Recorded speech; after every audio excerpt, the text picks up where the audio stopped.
Good evening and welcome to TC Network. I am Tingnay Team Hokip bringing you today's news. Today's top headlines include GMFDI experiences God's visit once again, record-breaking attendance witness. KSO General Headquarters clarifies on alleged rumor of 900 Kuki militants planning an attack. WK Jet ICR Center to allocate bulletproof vehicles in all affected hill districts. IMD forecast isolated heavy rainfall over several parts of country during next few days. News in details.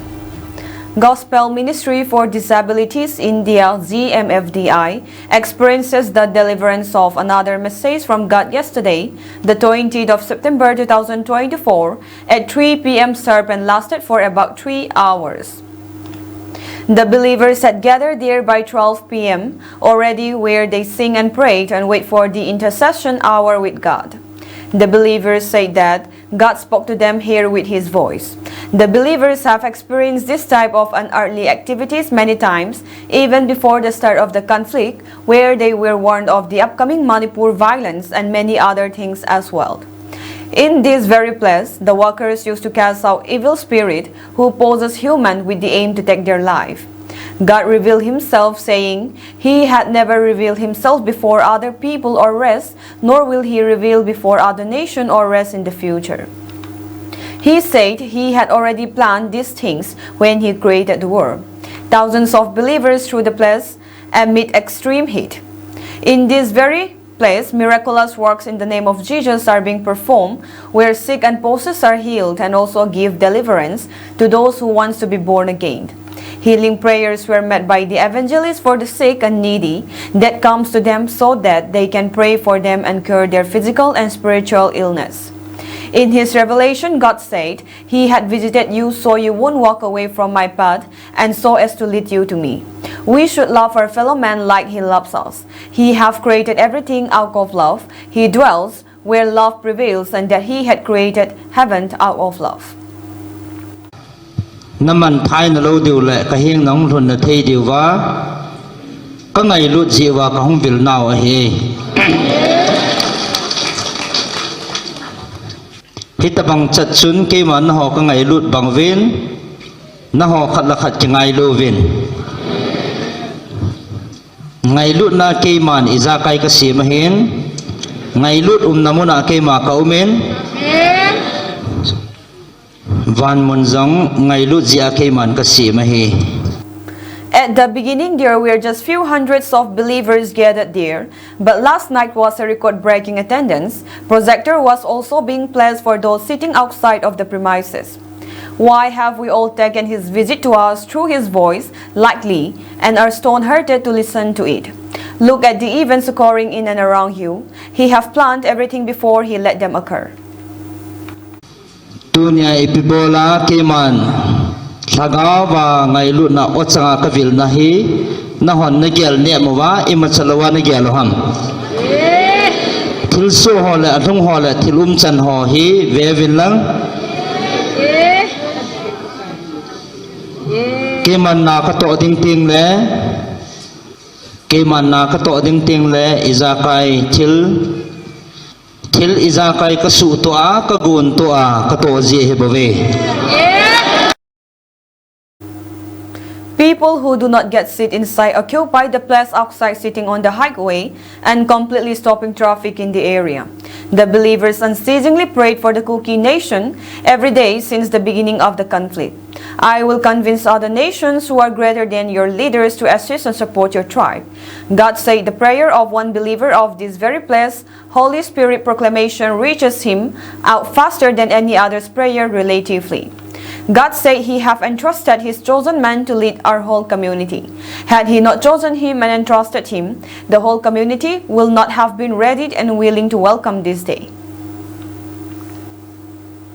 Aji chikiman ama kiman nang ho pui hoi tingin anagong hilang hechini ko a keman kami pa anadang law heleng hichine ko gui lon na dinga na hon nam sunga kilam na le kimon na anal samding hichine ko ahi na bang ta ka vil na ni ko aso to thi na dinga keman kami pa kana tundo sahitai. As mentioned earlier, this type of event occurs since last year.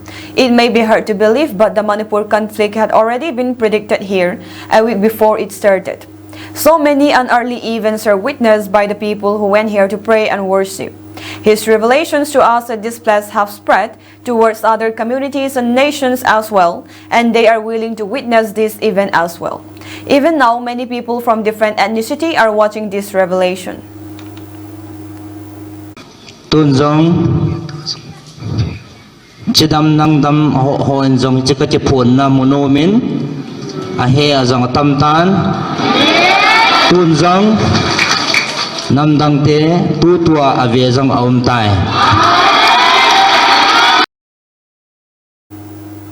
As the living God revealed himself to his blessed nation, believers are tremendously increasing day by day.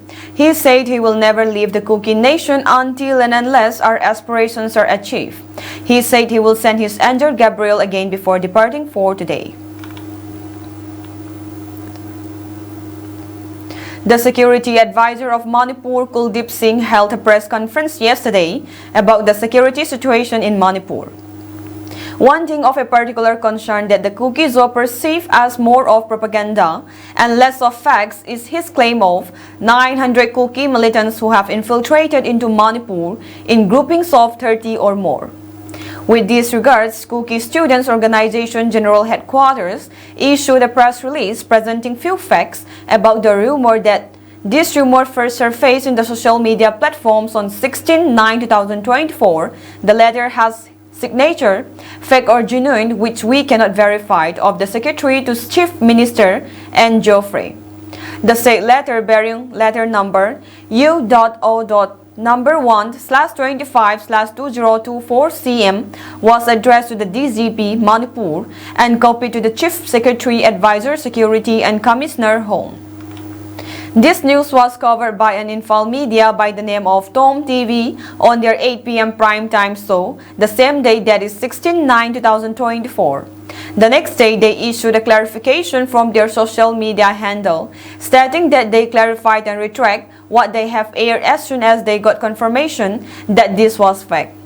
A careful comparison of the signature of the Secretary to CM, which available in public, to the one which was appended on the said letter doesn't match. The KSO General Headquarters wants to raise below pertinent questions regarding this news, which we unambiguously perceive as propaganda to demonize us in the strongest way possible. First, if this letter was genuine, how is it that the Secretary to the CM was in possession of such confidential and sensitive security issue instead of the concerned officers and army who are taking care of the security situation in the state? Second, if it was genuine, how is it that the state security advisor and security establishments appraise of it by someone who is not in any way related to the security of the state? Third, if it was genuine, how is it the security advisor of the state, the last person in the security establishments to know about it, 4 days after the propaganda letter got viral? Fourth, are security establishments fed confidential and sensitive information by the office of the CM? If yes, why are we expected to trust them with our lives? The KSO General Headquarters are very confident that this press conference by the same security advisor was done under duress, as we believe that he, being the security advisor, will be aware of the security situation much better than the office of the Chief Minister. Even though we know this is propaganda to tarnish our image as citizens of this great nation, the KSO General Headquarters would like to state that we don't need anyone from outside to protect us. We are able to protect ourselves from the Manipur government-sponsored ethnic cleansing, as is evident since the 3rd of May 2023 till today. We fought the mighty British Empire from 1917 to 1919 during the Anglo-Kuki War, and we are not in need of any external help to fight this secessionist Meitei community. Lastly, the KSO General Headquarters wants to ask the following questions to the security advisor. First, Ben Meitei militants have re-entered Meitei areas from the initial days of the state-sponsored ethnic cleansing, which is being reported by many established media agencies. When will you brief the nation about their involvement and the potential resurgence of independent Manipur movement? Second, these militants supported by Pakistan's ISI and Chinese PLA are openly roaming with their sophisticated weapons in the Imphal Valley and openly attacking the Kizo community. When will you acknowledge their involvement in extortion, kidnapping, and illegal activities of non-Kizo people? And most importantly, when will you acknowledge that these banned terrorist groups are leading attacks on Kizo? Kuldeep Singh, as the head security advisor, is responsible for monitoring border areas. If there are any infiltrators present as he claims, it is a security lapse under his supervision. Given these concerns, we no longer feel secure under his leadership, as there is a possibility of more Meitei militants infiltrating in the future. So we would like to call for his resignation and the appointment of a more capable advisor. The KSO General Headquarters want to clarify once and for all that we were and are capable of defending our ancestral land since time immemorial and definitely against this secessionist community. We don't need our kindreds from another side of the frontiers to aid us, as they have problems of their own. The World Kizo Intellectual Council (WKZIC) writes to Home Minister of India, Amit Shah, requesting him to allocate at least 1 QRFVS, also known as bulletproof vehicles, each to all affected hill districts of Churachandpur, Kangpokpi, Tingnopal, Chandil, Ukhrul, Kamjong, Firjol, and Tamenglong Jiribam police stations, respectively. In its letter, the WKZIC seeks the Union Home Minister's Office consigns karma ethics of religious philosophy and wisdom as the highest authority of the nation in the Department of Law and Order in the largest democratic on earth as under. Laying down some important points, the World Kizo Intellectual Council recalled the assurance given by the Union Home Minister saying, all Kuki youths shall hold laptops and stop holding guns. In his election campaign on the 23rd February 2022 at Songpi Churachandpur Lamka Public Ground, which now on contrary culminated and rendered many Kuki college students who could not continue their study but hold guns to defend themselves, their family, villages and lands. The current Manipur mayhem continues to escalate further and wider due to the regions best known to the government of Manipur and India as well, which the largest democratic country could subside within 3 days, if it really intended to. More than 6,000 sophisticated weapons and 600,000 ammunitions were freely and openly given out to radical Meitei militants around Baitengol, as evident from the Economic Times, 16 August 2023, from the Manipur State Armory for total annihilation of Kukis from Manipur. The radicalized Arambay Tengol summoned all the 40 Meitei legislators at Kangla Fort on the 24th January 2024, in which 37 MLAs and 2 MPs attended, which had been shown by NDTV, the Indian Express, Frontline Magazine, etc., and submitted to the diktat of Arambay Tengol along with the incumbent Chief Minister of Manipur. Meitei officers in the Central Forces started using mortar bombs and bulletproof Casper vehicles since 2023 on the 31st May 2023 and 4th June 2023 at Sugnu area, in which within few days altogether 60 Kuki villages were burned down by the Meiteis in collusion with the Manipur State Forces such as Manipur Police, Police Commando and IRB.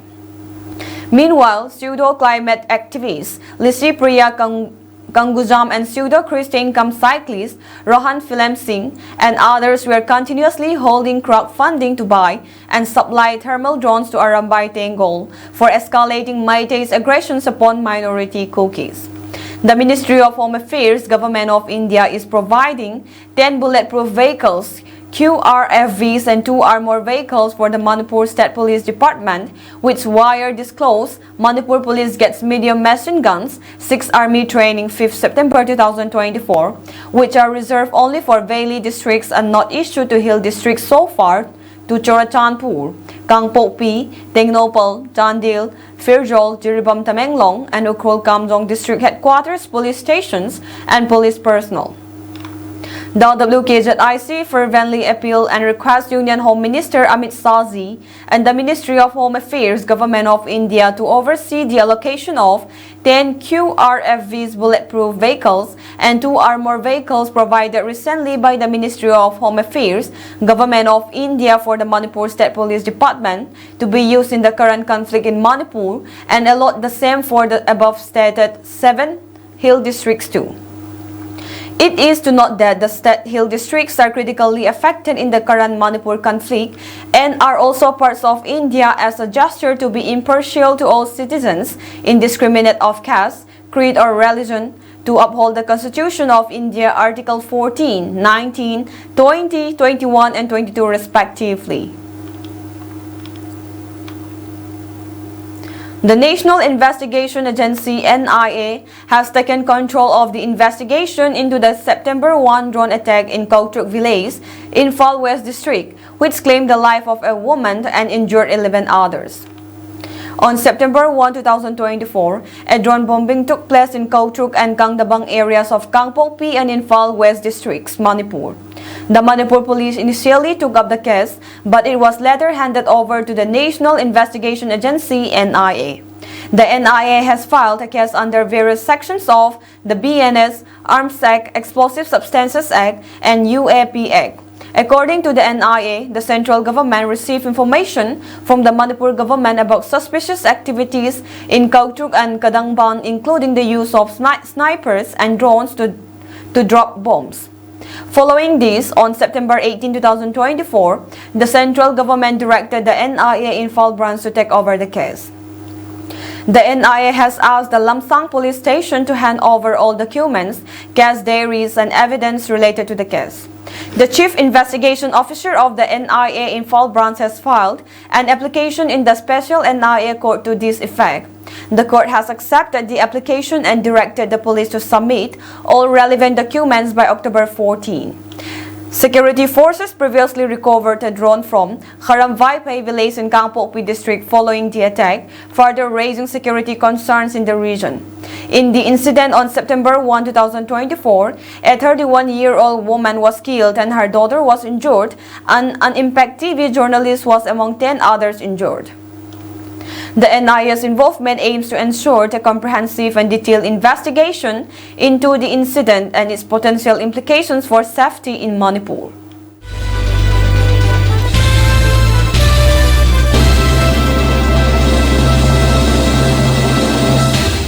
The Indian Meteorological Department (IMD) has forecast isolated heavy rainfall over several parts of the country during the next few days. Heavy rain is expected in Odisha from tomorrow to September 24 and in Nagaland, Manipur, Mizoram and Tripura till September 26. The weather agency said Arunachal Pradesh, Assam and Meghalaya are also likely to experience isolated heavy rainfall from September 23 to September 26. Chhattisgarh is also likely to see isolated heavy rain during this period, while Vidarbha and East Madhya Pradesh are expected to receive heavy rainfall from Tuesday to Thursday. Moreover, isolated to scattered light rainfall is likely across West and South Peninsular India over the next 3 days. Heavy rain is predicted for Maharashtra, Konkan and Goa on Tuesday and Wednesday, as well as in the Gujarat region on the 25th and 26th of this month.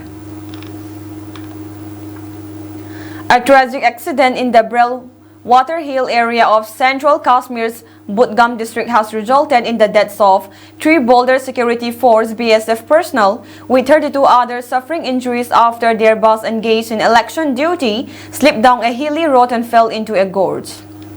6 of the 35 BSF personnel traveling in the bus sustained injuries, as reported by news agency ANI. In addition to the injured BSF personnel, a civilian driver also suffered injuries in the incident. According to PTI, over a dozen BSF troopers were injured when the bus, which was carrying them for election duty in the second phase of assembly polls, met with the accident near Brel of Waterhald. The official stated that some of the injured Jawans are in critical condition and have been rushed to a local hospital for treatment. This incident occurred against the backdrop of the long-awaited elections in Jammu and Kashmir, where voting is being held in 3 phases for the 90 assembly seats. The first phase took place on September 18 for 24 assembly seats, while the second phase is scheduled for September 25, 2024, covering 26 assembly seats.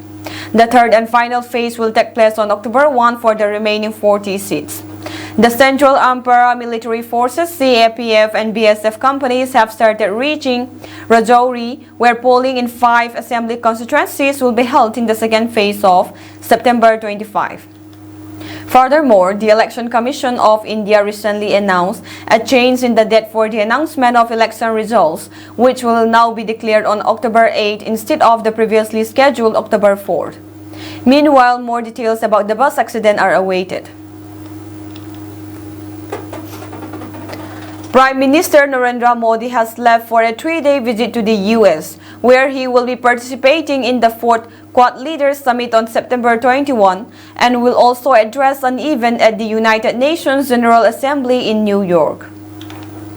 The Quad Summit is being hosted by President Joe Biden in his hometown, Wilmington. I look forward to joining my colleagues President Biden, Prime Minister Albanese and Prime Minister Kishida for the Quad Summit. The forum has emerged as a key group of like-minded countries to work for peace, progress, and prosperity in the Indo-Pacific region. My meeting with President Biden will allow us to review and identify new pathways to further deepen the Indian-US comprehensive global strategic partnership for the benefit of our people and the global good, the Prime Minister tweeted. The Quad or Quadrilateral Security Dialogue comprises India, the US, Japan, and Australia. I am eagerly looking forward to engaging with the Indian diaspora and important American business leaders who are the key stakeholders and provide vibrancy to the unique partnership between the largest and the oldest democracies of the world, he added. The Quad Summit is expected to focus on the ongoing conflicts in Ukraine and the Middle East, maritime security, emerging technologies, and an ambitious cancer fighting initiative. Notably, India will host the next Quad Summit. 3 people have been mauled to death in separate Leopard attacks in the forests of Udaipur in the last 24 hours, sparking protests and road blockades from locals. According to officials, a 16-year-old girl from Undital village and a 51-year-old man from Behwadiya village who have gone to collect mahua leaves were killed in separate attacks Thursday, while a woman from Umariya village was killed Friday. The body of the woman was eventually found some 3 kilometers from her village. All 3 attacks occurred under the Gogunda police station area. This takes the number of those who died in such attacks to 6. Udaipur Divisional Forest Officer Mukesh Saini admitted to the Indian Express that the department is working on catching these leopard attacks had gone up this year. An important reason behind these attacks is that the prey based in the Udaipur range has declined. There are around 200 leopards in this range, but the prey isn't easily available. Moreover, growing population and development projects such as road is also impacting the leopards movement. We are trying to find out how these man-animal conflicts can be avoided, he said. At least 2 of the 6 attacks since June were in Jadol, where forecast ranger Hiralar Saini admitted that the department had been unable to catch the animals despite our best efforts. While forest officers have ruled out man-eaters, the killings have caused a panic among local villagers. Protesters blocking the Gogunda-Udaipur highway for 3 hours Friday to protest the attacks and demand the immediate capture of the animals.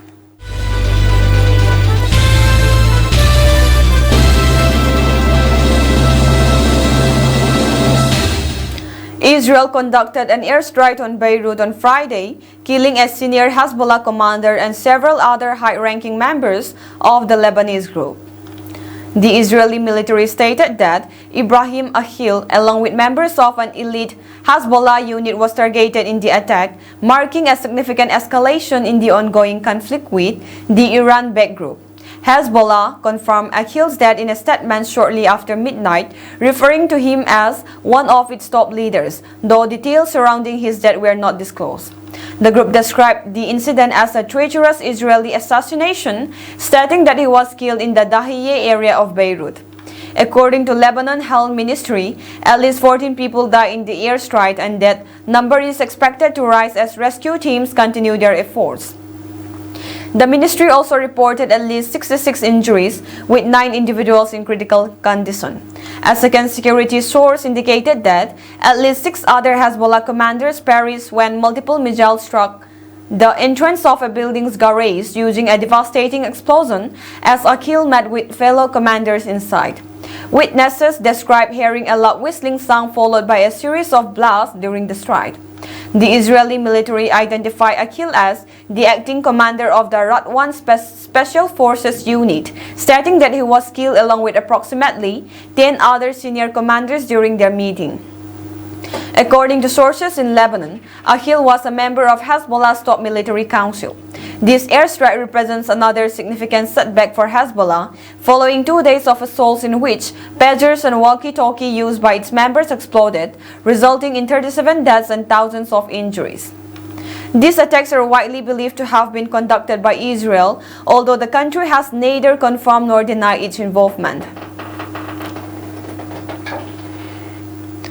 Hezbollah pounded northern Israel with 140 rockets on Friday, a day after the militant group's leaders Hassan Nasrallah vowed to retaliate against Israel for a mass bombing attack, the Israeli military and the militant group said.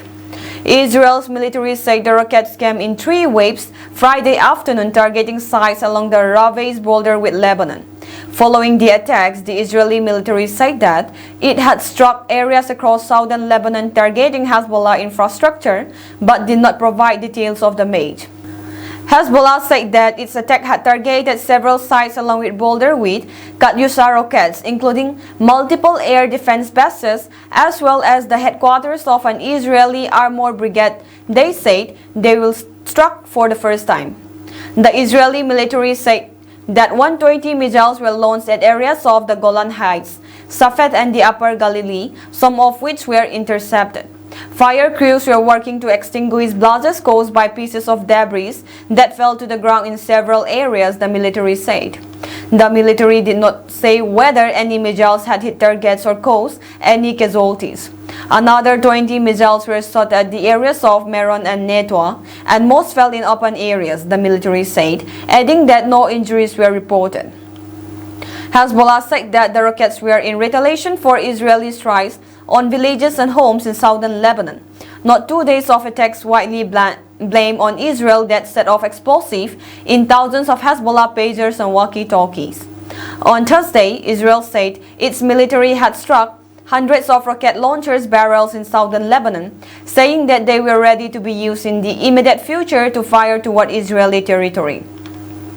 The army also ordered residents in parts of the Golan Heights and northern Israel to avoid public gatherings, minimize movement, and stay close to shelters in anticipation of the rocket fire that eventually came Friday. An Israeli strike on Beirut on Friday killed at least 3 people and wounded more than a dozen others. Lebanese health officials said the first Israeli attack on the Lebanese capital in months that came after Hezbollah pounded northern Israel with rockets. Israel announced the strike but did not immediately specify the targets in Beirut's crowded southern suburbs, where Lebanon's Hezbollah militant groups hold sway. Lebanon's health ministry reported that at least 3 people were killed and 17 others wounded, as local news networks broadcast footage of wounded people being pulled from the ruins of a flattened building and ambulances rushing to the scene of the strike. The strike in Dahieh, just kilometers from downtown Beirut, hit during rush hour as people were leaving work and students headed home from school. The escalation came as the region awaited the revenge promised by the militant group's leader, Hassan Nasrallah, for this week's mass bombing attack on pagers and walkie-talkies belonging to Hezbollah members. The U.S. has kept an increased military presence in the Middle East throughout much of the past year, with about 40,000 forces, at least a dozen warships, and 4 Air Force fighter jet squadrons spread across the region both to protect allies and to serve as a deterrent against attacks, several U.S. officials said. As attacks between Israel and Hezbollah sharply spiked this week, worries are growing that the conflict could escalate into an all-out war even as Tel Aviv keeps up its nearly year-long fight against Hamas militants in Gaza. Hezbollah says Israel crossed a red line with explosive attacks on its communications devices and vowed to keep up the missile strikes it launched since fellow Iranian-backed militant group Hamas attacked Israel on October 7, setting off the war in Gaza. Israeli Defense Minister Yoav Gallant, who has spoken repeatedly this week to U.S. Defense Secretary Lloyd Austin, has declared the start of a new phase of the war, shifting its focus on the northern front against Hezbollah in Lebanon. So far, the U.S. hasn't signaled a troop increase or charge as a result of the latest attacks, and there is already a beefed-up force in the region. We are confident in the ability that we have there right now to protect our forces, and should we need to come to the defense of Israel as well, Pentagon spokeswoman Sabrina Singh said Thursday. A military official said the additional resources have helped as the U.S. patrols various conflict areas, including operations targeting the Islamic State group in Iraq and Syria, defending Israel and countering threats from Iranian-backed Houthi rebels in Yemen, who have targeted commercial ships in the Red Sea and launched ballistic missiles at Israel. The official spoke on condition of anonymity to describe U.S. troop movements and locations. Some 53 people have been killed and 51 others are missing in Mexico's western Sinaloa state since rival factions of the Sinaloa Cartel began clashing on September 9, local authorities said on Friday, with gruesome violence showing no signs of abating. The trigger for the conflict between the two most powerful factions of the Sinaloa Cartel, a drug gang, dates back to July when legendary trafficker and leader of one of those groupings, Ismael El Mayo Jambada, was arrested in the United States. Jambada, 74, alleged that a senior member of the Los Chapitos, another faction of the cartel, kidnapped him and then flew into the United States against his will. Since fighting broke out on September 9, shootouts have disrupted daily life in the capital. Culiacán, where schools have to close on some days while restaurants and shops shuttered early. Sinaloa Governor Ruben Roca Moya on Friday said more than 40 people have been arrested in recent days, while more than 5,000 food packages have been handed out across Sinaloa. Mexico's military, which has struggled to calm the violence on Thursday, arrested the alleged head of security for Ivan Archivaldo Guzman and the leader of Los Chapitos and son of jailed former Sinaloa kingpin Joaquin El Chapo Guzman. Fernando Perez Medina, known as LPE, was captured in Culiacán, according to a federal security source. Meanwhile, Mexico's federal attorney for environmental protection, Profepa, said it was providing resources to local authorities to feed a tigress tied to a tree. Senior Sinaloan narcos often keep tigers as pet animals. Profepa said in a statement that West in Sinaloa had declined to assist due to security fears, and it had provided military officials with a case, a dart rifle, and darts. But the violence had prevented the military from rescuing it. Mexico's President Andrés Manuel López Obrador on Thursday said that the United States was partly responsible for the instability because they carried out this operation, referencing the prior surrender talks between U.S. officials and Joaquin Guzman Lopez, the trafficker who kidnapped Jambada. U.S. officials have privately confirmed that they had held talks with Guzman, but U.S. Ambassador to Mexico, Ken Salazar, last month said that American officials were surprised to discover Jambada on U.S. soil. Salazar added that no U.S. resources or personnel were involved in the July 25 kidnapping of Jambada. That is all for today's news, and have a pleasant evening ahead.